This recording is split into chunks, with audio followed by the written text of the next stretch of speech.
दोस्तों, अगर आप अपनी स्त्री के अलावा किसी अन्य स्त्री के साथ शारीरिक संबंध बनाते हो तो दोस्तों, शास्त्रों के अनुसार आपको पाप नहीं लगेगा और आपका जीवन सद्गति की ओर जाएगा। दोस्तों, वीडियो को पूरा देखना। अगर वीडियो पसंद आए तो प्लीज़ वीडियो को एक लाइक जरूर करें और आपको वीडियो कैसी लगी कमेंट में बताएं और हमारे चैनल हनी वॉइस को सब्सक्राइब जरूर करें। दोस्तों, अगर आपकी शादी हो गई है और भविष्य में आपको दूसरी स्त्री के साथ संबंध बनाना पड़ सके तो आप बना सकते हैं। आज की यह अनमोल जानकारी जानने के लिए वीडियो को पूरा जरूर देखिएगा, क्योंकि आधा अधूरा ज्ञान घातक होता है। दोस्तों, पत्नी के अलावा इस एक स्त्री से संबंध रखना पाप नहीं होता है, क्योंकि इस सवालों का जवाब आज हम आपको एक छोटी सी कहानी के जरिए देने वाले हैं। जी हाँ दोस्तों, शास्त्र में स्पष्ट लिखा है कि इस एक स्त्री से संबंध बनना पाप नहीं लगता। आइए दोस्तों, अधिक देर ना करते हुए कहानी शुरू करते हैं। दोस्तों, विष्णु जी के परम भक्त देवर्षि नारद मुनि एक बार मृत्यु के देवता यमराज के पास गए और उनसे कहा कि हे यमराज, आप तो नरक और मृत्यु के स्वामी हैं। आप व्यक्ति को उसके कर्मों के अनुसार दंड और फल देते हैं, लेकिन आज मैं आपके पास एक सवाल लेकर आया हूँ। इसके बाद देवर्षि नारद मुनि यमराज से कहते हैं कि शास्त्रों के अनुसार एक पुरुष को केवल एक स्त्री के साथ शादी करनी चाहिए और उससे ही संबंध बनाने चाहिए, लेकिन आपने देखा होगा कि कुछ लोग अनेक विवाह करते हैं और अनेक स्त्रियों के साथ संबंध बनाते हैं। तो क्या ये पाप है? क्या इसकी वजह से उस व्यक्ति को मरने के बाद नरक में जाना पड़ता है? इस पर शास्त्र क्या कहते हैं? कृपया मेरे इस प्रश्न का उत्तर दीजिए। देव ऋषि नारद मुनि के प्रश्न का जवाब देते हुए यमराज कहते हैं कि नारद मुनि, मानव जीवन के कल्याण के लिए आपने एक अच्छा प्रश्न पूछा है, लेकिन मैं आपको इस प्रश्न का जवाब एक कथा के माध्यम से दूंगा, जिसे सुनने के बाद आपको अपने सभी सवालों के जवाब मिल जाएंगे। यमराज कहते हैं कि पुराने जमाने की बात है, एक गांव में एक राजा थे जो बहुत ज्यादा दयालु थे। वो अपनी प्रजा की हर एक छोटी से छोटी जरूरत का ख्याल रखते थे और उनकी प्रजा भी उनसे अत्यंत संतुष्ट रहती थी। राजा का विवाह भी हो गया था और उनकी पत्नी भी बहुत सुंदर थी। इसके अलावा उनका का व्यवहार भी बहुत ज्यादा दयालु था। राजा रानी का जीवन अत्यंत सुखमय था, लेकिन उनको सिर्फ एक चीज का दुख रहता था कि उन्हें कोई संतान नहीं थी।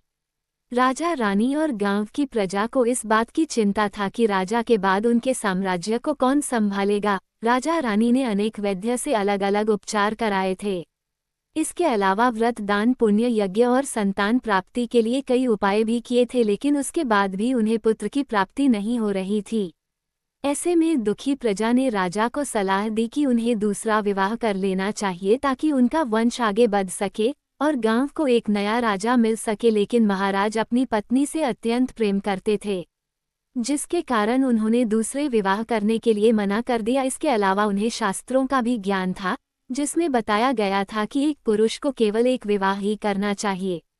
शादीशुदा होते हुए किसी और स्त्री के साथ संबंध बनाने से पाप लगता है। जब महाराज नहीं माने तो तब प्रजा रानी के पास गई और उन्होंने उनसे निवेदन किया कि वह महाराज को समझाएं कि वो दूसरा विवाह कर ले, क्योंकि भविष्य में उनके साम्राज्य को एक राजा की जरूरत पड़ेगी। लेकिन राजा ने रानी की बात मानने से भी मना कर दिया। स्वर्गलोक से राजा के पूर्वज ये सब देख रहे थे और उन्हें चिंता थी कि अगर राजा को पुत्र नहीं हुआ तो उनका वंश आगे नहीं बढ़ेगा। इसी भय के कारण सभी पूर्वज दुखी हो जाते हैं और एक दिन राजा के सपने में आते हैं। पूर्वज राजा से कहते हैं कि तुम्हारी वजह से हमारे कुल का नाश हो रहा है, इसलिए हम तुमसे बहुत नाराज हैं। तब राजा कहते हैं कि ऐसा मैंने क्या पाप कर दिया जिसकी वजह से आपको दुख हो रहा है? कृपया मुझे बताएं। तब पूर्वज राजा से कहते हैं कि पुत्र, हमारी मुक्ति का केवल एक ही उपाय है और वह है तुम्हारी संतान। जब तक तुम एक पुत्र को जन्म नहीं दोगे, हमारा क्रोध शांत नहीं होगा, क्योंकि हमारा संपूर्ण कुल नष्ट हो जाएगा। इसलिए हम तुमसे विनती करते हैं कि तुम दूसरा विवाह कर लो। लेकिन राजा अपने पूर्वजों की बात को भी इनकार कर देते हैं। जब राजा नहीं मानते हैं तो तब सभी पूर्वज यमराज के पास जाते हैं और उन्हें पूरी परिस्थिति के बारे में बताते हैं। पूर्वजों की विनती पर यमराज धरती पर आते हैं और एक साधु का रूप धारण करके राजा के दरबार में जाते हैं। राजा साधु को देखकर अत्यंत खुश होता है और उन्हें भोजन कराता है और उनसे पूछता है कि आपके यहाँ आने की वजह क्या है। साधु राजा से कहते हैं कि मैं यमराज हूँ जो तुम्हारे पूर्वजों के कहने पर तुमसे मिलने आया हूँ। यमराज राजा से कहते हैं कि तुमने अपने पूर्वजों को नाराज कर दिया है, जिसके कारण तुम्हारे कुल का विनाश हो जाएगा। मरने के बाद तुम्हारी दुर्गति होगी और तुम्हारी आत्मा को मोक्ष की प्राप्ति भी नहीं होगी। तुम्हारी आत्मा जीवन भर यहाँ वहाँ भटकती रहेगी। तब यमराज से कहते हैं कि मैं विवश हूँ, क्योंकि शास्त्रों में बताया गया है कि एक व्यक्ति को केवल एक बार ही विवाह करना चाहिए और उसे अपनी पत्नी के अलावा किसी पराई स्त्री के साथ शारीरिक संबंध नहीं बनाने चाहिए। ये सब जानते हुए अगर मैं दूसरा विवाह करता हूँ तो मुझे पाप लगेगा। पाप का भागी बनने से अच्छा है कि मैं जीवन भर पुत्रहीन होकर रहूं। दोस्तों, इसके बाद यमराज कहते हैं कि ये पुत्र, एक पुरुष दूसरा विवाह कर सकता है, लेकिन उसमें उसकी पत्नी की रजामंदी होनी चाहिए। अगर पत्नी अपने पति को दूसरा विवाह करने की इजाजत देती है तो ऐसे में व्यक्ति दूसरा विवाह कर सकता है और उसे पाप भी नहीं लगता है। शास्त्रों में भी बताया गया है कि अगर किसी पुरुष को पुत्र की प्राप्ति नहीं हो रही है और उसकी पत्नी उसे दूसरा विवाह करने की इजाजत देती है ताकि उन्हें संतान की प्राप्ति हो सके, तो इस परिस्थिति में व्यक्ति को पाप नहीं लगता है। यमराज की बात सुनकर राजा का मन प्रसन्न होता है और वह उनका आशीर्वाद लेकर अपनी पत्नी के पास जाता है। राजा अपनी पत्नी से दूसरा विवाह करने की अनुमति मांगता है। जब रानी राजा को दूसरा विवाह करने की इजाजत दे देती है तो वह शीघ्र ही दूसरा विवाह कर लेते हैं, जिससे उन्हें पुत्र की प्राप्ति होती है।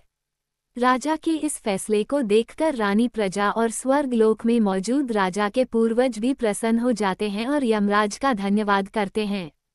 दोस्तों, आज की हमारी वीडियो आपको कैसी लगी कमेंट करके ज़रूर बताएं, और अगर हमारी वीडियो आपको पसंद आई हो तो इस वीडियो को एक लाइक करें और कमेंट बॉक्स में जय मां लक्ष्मी लिखें और हमारे चैनल हनी वॉइस को सब्सक्राइब करना ना भूलें। धन्यवाद।